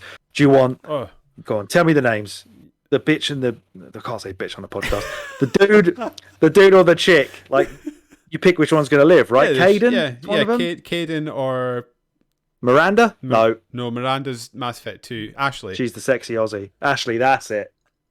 Yeah, that's a very, obvious, the Bioshock, the little sisters. Yeah. Kill them all, save them all. You're a good guy. You have to do one or the other. And Bioshock's a fucking fantastic example, because you do all or nothing. Because if you do somewhere in the middle, you end up with neither good. You end up with neither of what you wanted, don't you? You have to go all the way to one side. And I guess, I guess that's what I really appreciated about Dino Crisis, and that, like, the choices maybe didn't matter, because in so far as the end result was roughly the same, but they mattered they mattered dramatically in how you interacted with the environment.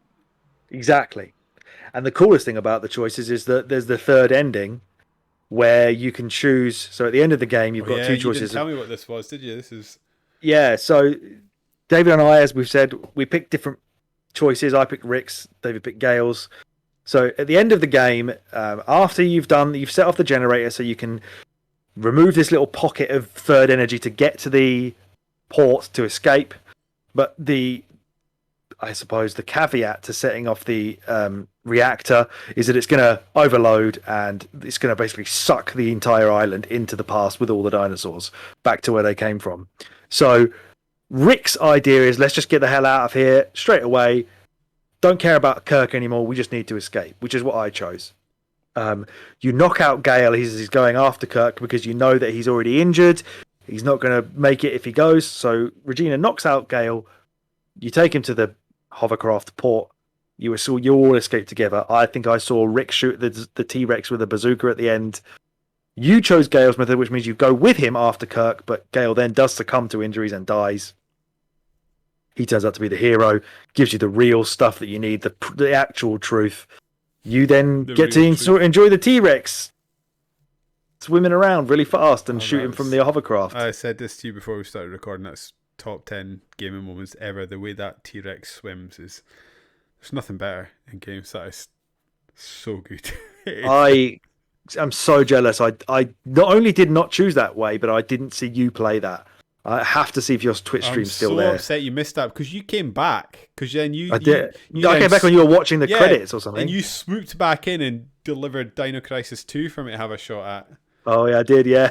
Which the other kid that was watching me decided to tell me that he preferred to Dino Crisis 1, and I was like, apparently loads of people do. I don't know why, but you're right. Loads of people do.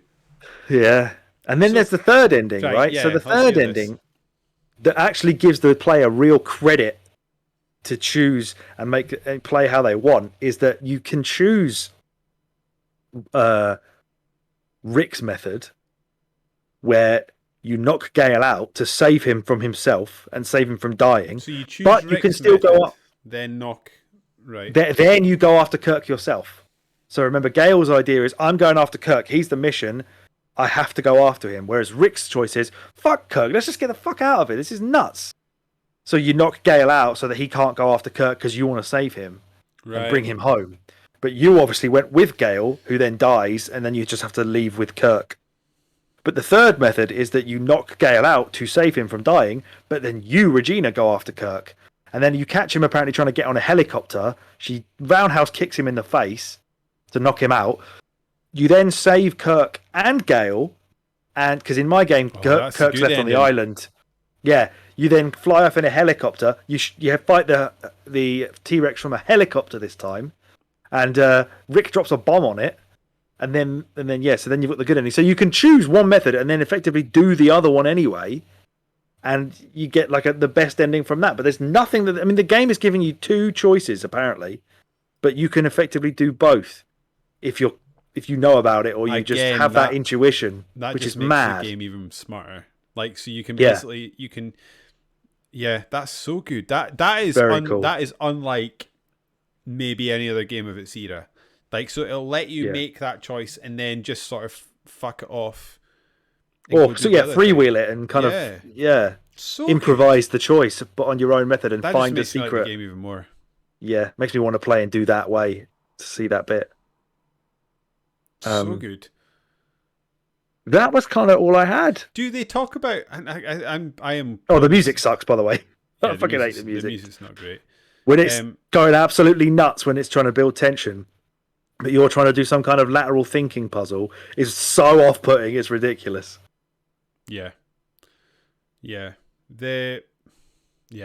think it's a really good game. Really enjoyed it. Like I said to you, but again, before we started recording, if someone was to say, I don't like this game, I can think of enough things in this game that I could probably make an argument to say, yeah, fair enough, it's not for you.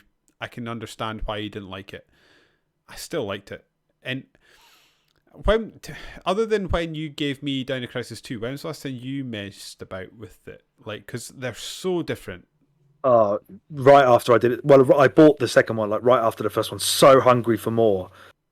But then kind of was met with, as you say, such a different experience. I thought I didn't want a different thing. I wanted more of what I just really I enjoyed. can't Maybe back in the believe. day, I'd have found this great. Maybe if it was like, I Maybe. don't know how many years, 3 years later, and then, oh, cool, look how they've revolutionized Dino Crisis. But if you go one after another, it's so jarring. I'm trying to It's think back to like when we were starting to cover video games, but what in like 2008 ish. yeah, yeah, Like, what our opinions would have been if a game came out and was dramatically different. But like, I don't know. Like to me, like the and maybe this is just me getting older, but like to me, like franchises and series should mean something. So like, this is such a bad example, but if I think of like the Ford Focus, right?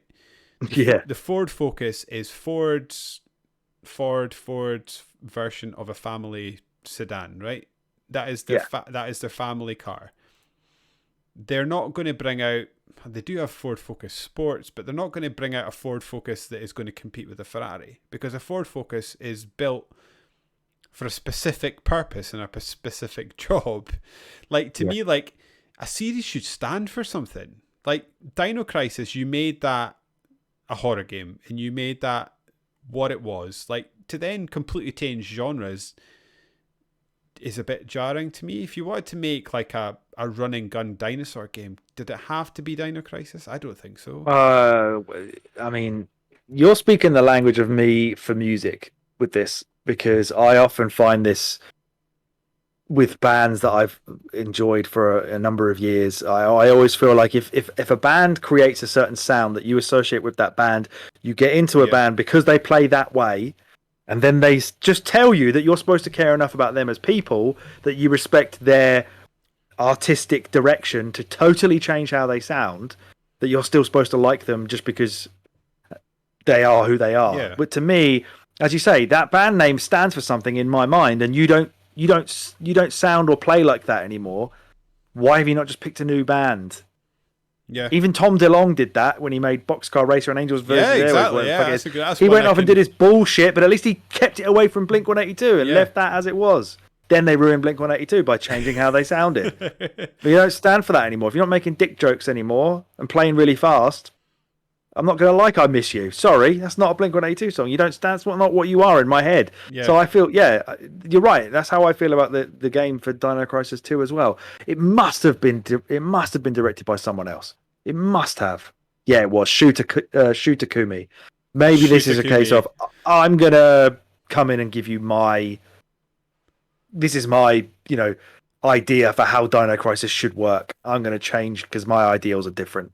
I want it to be. They said they want it to be more exhilarating or something rather than scary.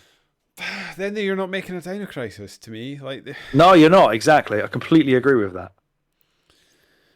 yeah, It's the Resident Evil 6, isn't it? Of Dino Crisis, really. yeah. Well, this is it. It's like if you want to make a third-person action game, go away and make a third-person action game. Don't bastardize the Resident Evil name to make it something it's not.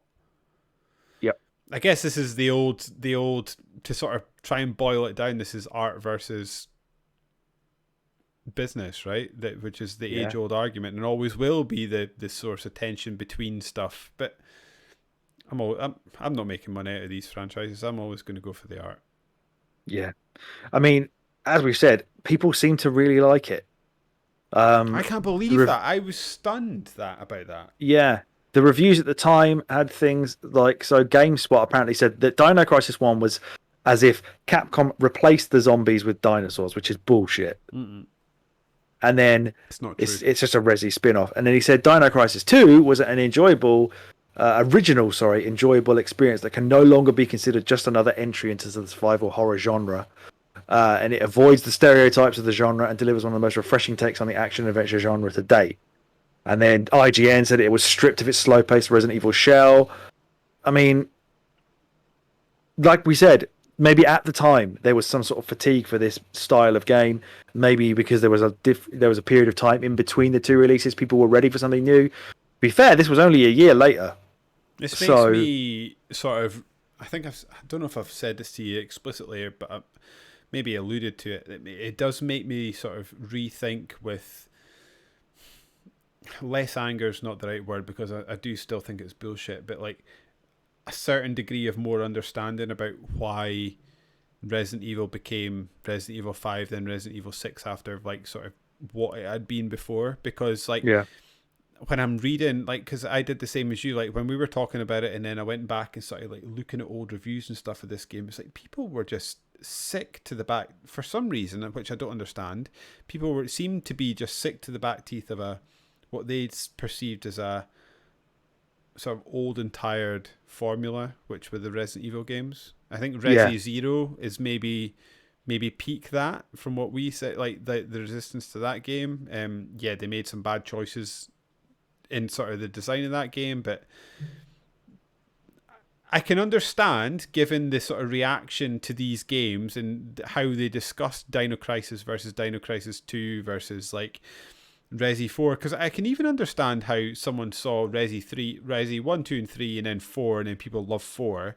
It is slightly more action orientated than the first 3, so like I can understand why someone would draw that conclusion and say we need to go more action, because that's what people want. And I don't agree with where we ended up, but maybe I can understand it to a certain extent.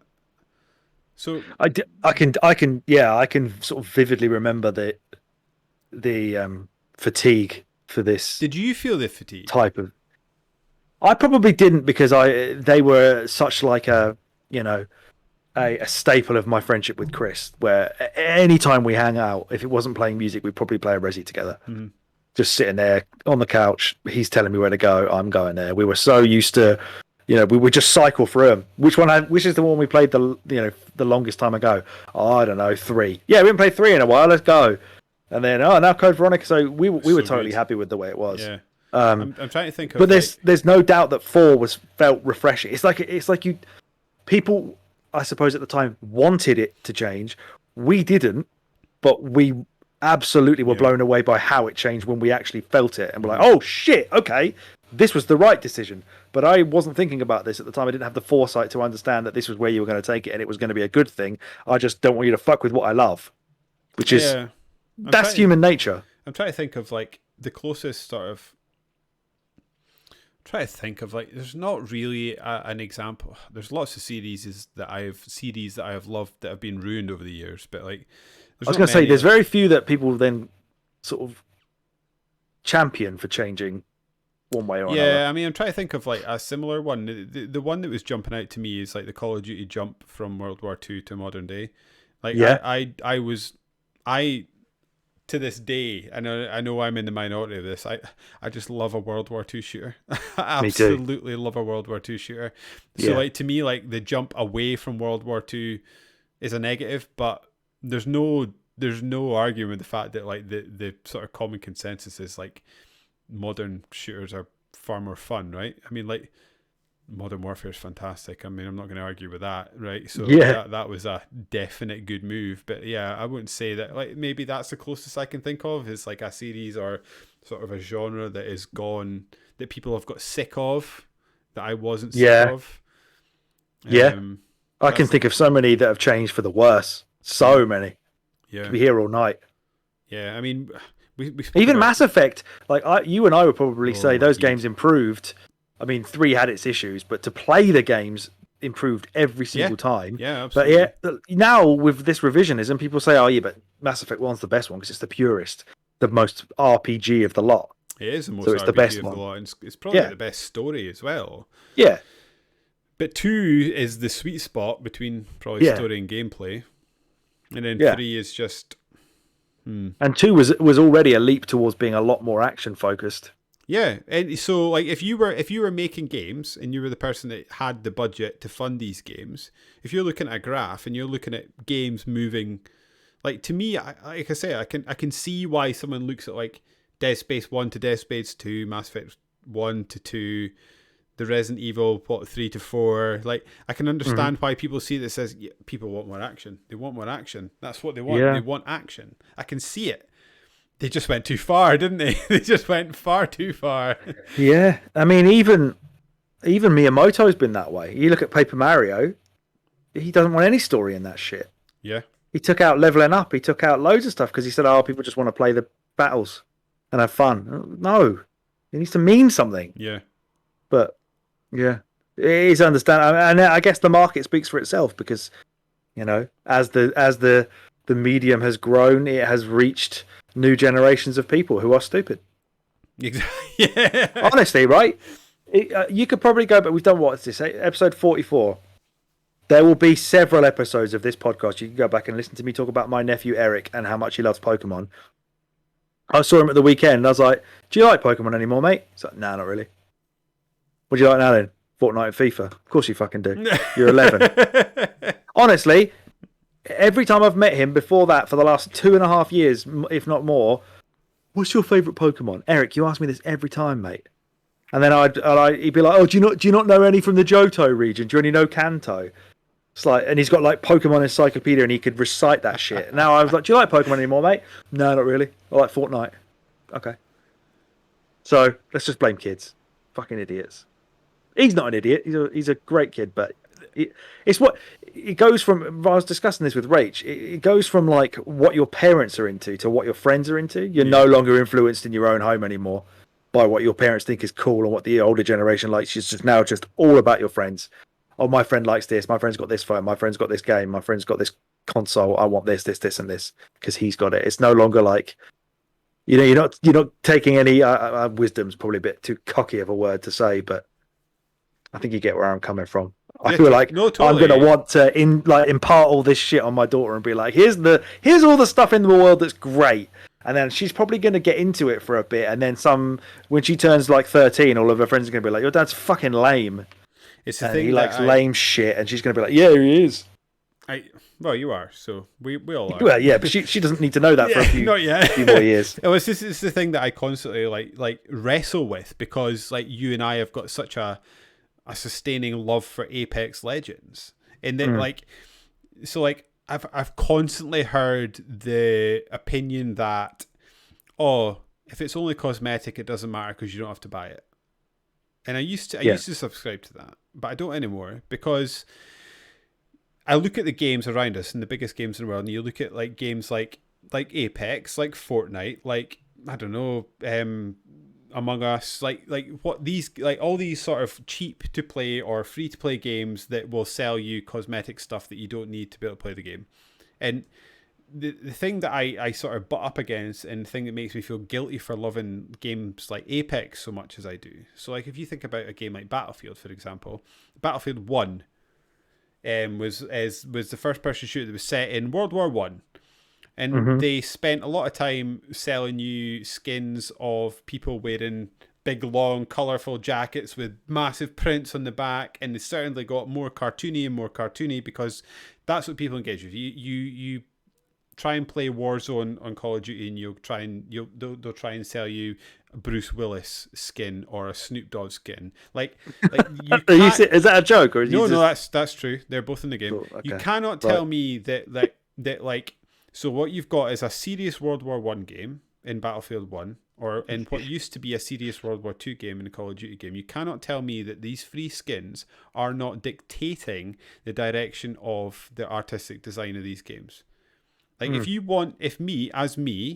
want to be able to, I still want to be able to play and access a serious World War shooter because I think, one, I love the games. I love the setting. I love the way the games look. But I also think they're important in terms of games are increasingly becoming the way that young people interact with the world. And I think it's important that you can still impart knowledge and history and understanding of these things that happened in our history through whatever medium we're using. But no, we can't do that now because they're still trying to sell us shitty skins that make and undermine the places that we're trying to go with these games. And this is the thing that I guess I struggle with, in that I think that, and like I said, I've now brought it around. Like I now no longer subscribe to it's free unless you want to engage with the skins. It's all cosmetic. I don't think that's true anymore. And I think that unfortunately it's now dictating the design of games.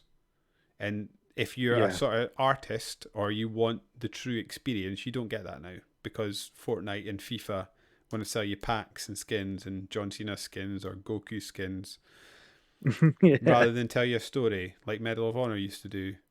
I was just going to say that. If you think back to Medal of Honor and how it's like, here's actual footage from the war.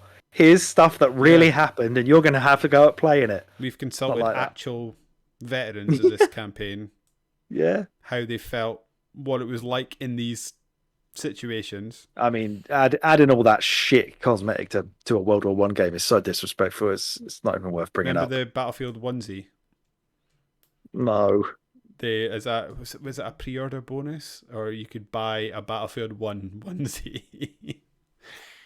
In the game? No, in real life. Battlefield. Well, onesie. at least in the real life, you can fucking see it.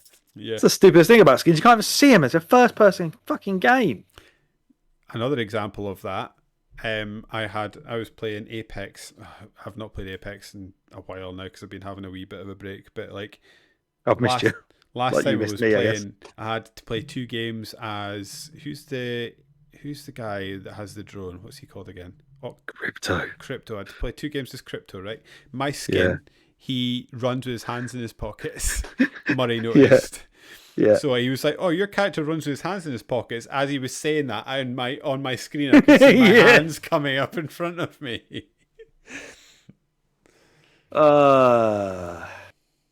Sea of Thieves is the same. Just Sea of Thieves is a game. Here's all the cosmetics. It's only 4 cosmetics that you can never see. Sea of Thieves is a game that I think is maybe combat is awful. Actually, Terrible. Like getting involved in the ships. That's maybe the best game I've ever played. Like actually getting on a ship. I had an amazing summer playing that with Simon and Chris. Like getting some mates, beers. Just having a beer. Just like to this day, like standing on your deck, like looking out over the sea. That is stunning. But it's magic. It can be really magic. Then it will just get ruined because somebody's better than you and they'll steal all your stuff. They've just not filled it with a game that's fun to interact with. I played the game recently, and I must have stumbled across a PC server because I remember putting stuff back to an island, and then we had luckily just finished putting all our chests back into an island, and I just saw this fucking hopping guy just hopping around. I was like, well, I'm dead now, because he just hopped everywhere and just killed me over and over again, sunk my ship twice. I was like, this game is like simultaneously the best game I've ever played and the worst. Like, it's so disappointing. Yeah. It's figuring out how. Yeah, I don't know how they make that any better. Well, how do you make that any better? Because when I was playing Sea of Thieves, we did there's like these raid bosses you can kind of do now. Yeah. And these super hard bosses. So we killed one of them, got loads of stuff. Actually, part of the fun in the game is the tension. Like, am I going to get this back or not? Yeah, that is true. How do you keep that without making it not fun? Like, what you do is you make the shooting and fighting mechanics better because they're. I think it has to be it. Yeah, that you make them so that they can be learned and mastered rather than manipulated. That shit. I'm probably going to cut most of this out because we're not talking about Sea of Thieves instead of Dino Crisis. You know the thing where you can do that. You can go really fast if you do something. Oh yeah, you can like fire yourself through the water and stuff. Yeah. The amount of times we were fucking about trying to get that to work. So this is stupid.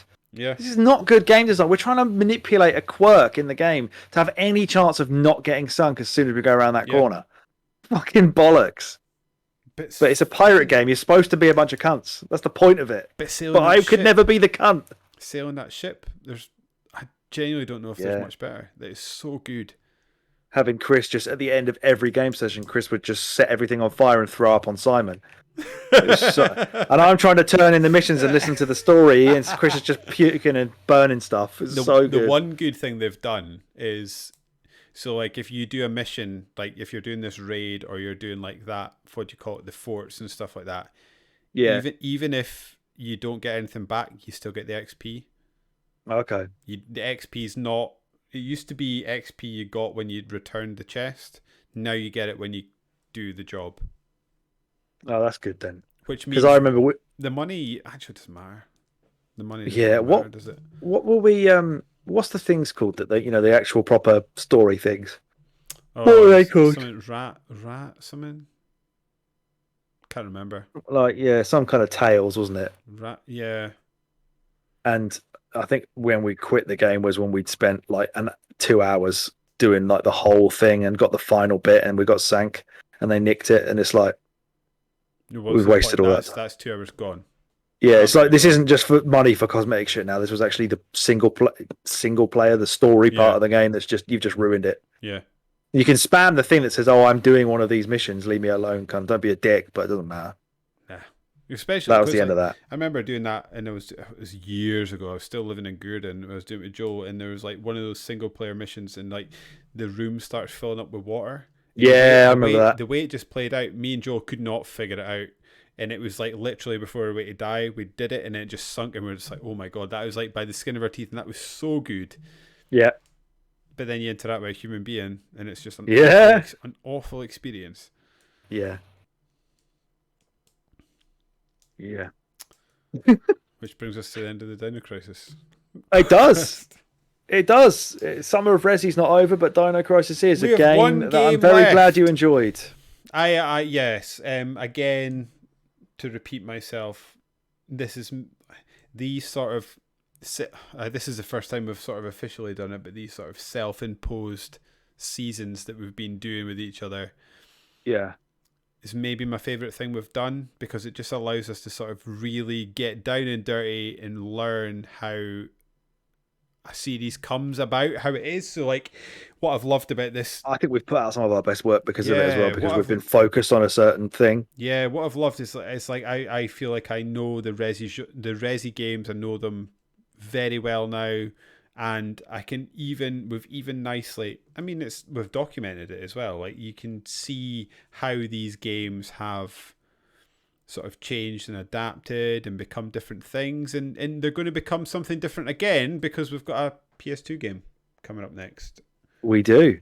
Before we move on to that, I just want to show you probably my biggest regret or upset about Dino Crisis is that the website Fangamer made quite possibly one of the best video game t-shirts ever, and it was only available in the US. They did not send. They would send other stuff to the UK, but not this shirt. Look at that fucking shirt.